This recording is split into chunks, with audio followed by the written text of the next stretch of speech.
صدوم ملک شام میں صوبہ حمص کا ایک مشہور شہر تھا۔ اس کی بستیاں بہت آباد اور نہایت سرسبز و شاداب تھیں، اور وہاں طرح طرح کے اناج اور قسم قسم کے پھل اور میوے بکثرت پیدا ہوتے تھے۔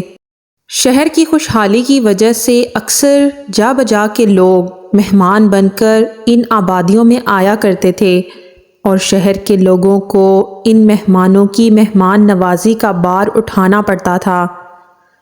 اس لیے اس شہر کے لوگ مہمانوں کی آمد سے بہت ہی کبیدہ خاطر اور تنگ ہو چکے تھے۔ اس ماحول میں ابلیس لعین ایک بوڑھے کی صورت میں نمودار ہوا اور ان لوگوں سے کہا کہ اگر تم لوگ مہمانوں کی آمد سے نجات چاہتے ہو تو اس کی یہ تدبیر ہے کہ جب بھی کوئی مہمان تمہاری بستی میں آئے تو تم لوگ زبردستی اس کے ساتھ بدفعلی کرو۔ چنانچہ سب سے پہلے ابلیس خود ایک خوبصورت لڑکے کی شکل میں مہمان بن کر اس بستی میں داخل ہوا اور ان لوگوں سے خوب بدفعلی کروائی۔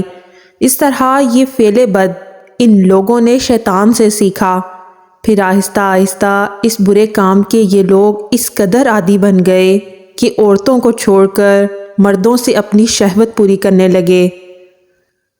حضرت لوط علیہ السلام نے ان لوگوں کو اس برے کام سے منع کرتے ہوئے جو فرمایا وہ قرآن کریم میں ہے۔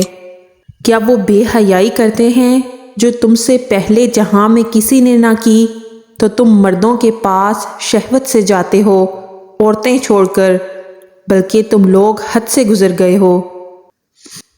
حضرت لوط علیہ السلام کی قوم نے یہ سن کر ان کا کہنا سننے کی بجائے جو جواب دیا، اس کا ذکر قرآن کریم میں موجود ہے، اور اس کی قوم کا کچھ جواب نہ تھا مگر یہی کہنا کہ ان کو اپنی بستی سے نکال دو، یہ لوگ تو پاکیزگی چاہتے ہیں۔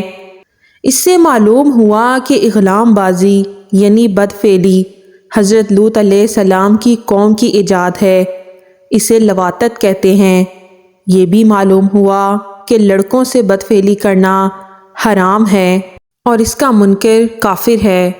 حدیث پاک میں ہے کہ حضرت عبداللہ بن عباس رضی اللہ تعالی عنہ سے روایت ہے کہ پیارے آقا صلی اللہ علیہ وآلہ وسلم نے 3 بار ارشاد فرمایا، اس شخص پر اللہ کی لعنت ہو جو قوم لوط والا عمل کرے۔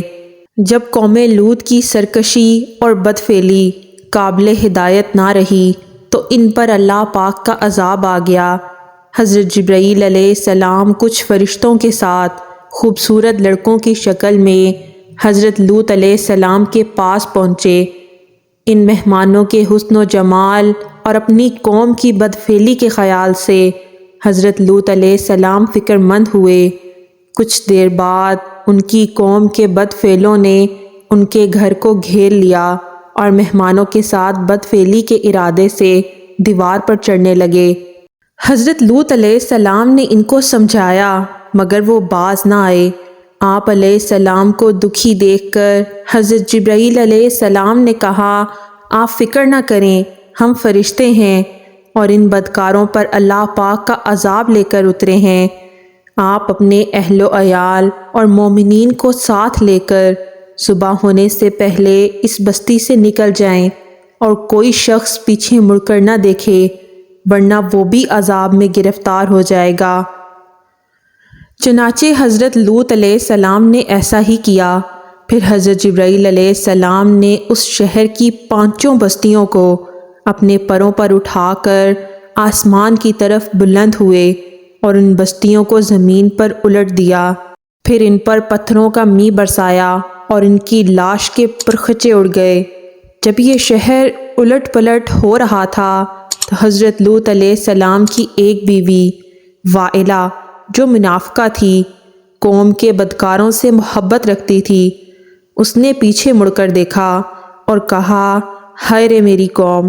اس پر اللہ پاک کے عذاب کا پتھر گرا اور وہ بھی ہلاک ہو گئی۔ بدکار قوم پر برسائے جانے والے ہر پتھر پر اس شخص کا نام لکھا تھا جو اس پتھر سے ہلاک ہوا۔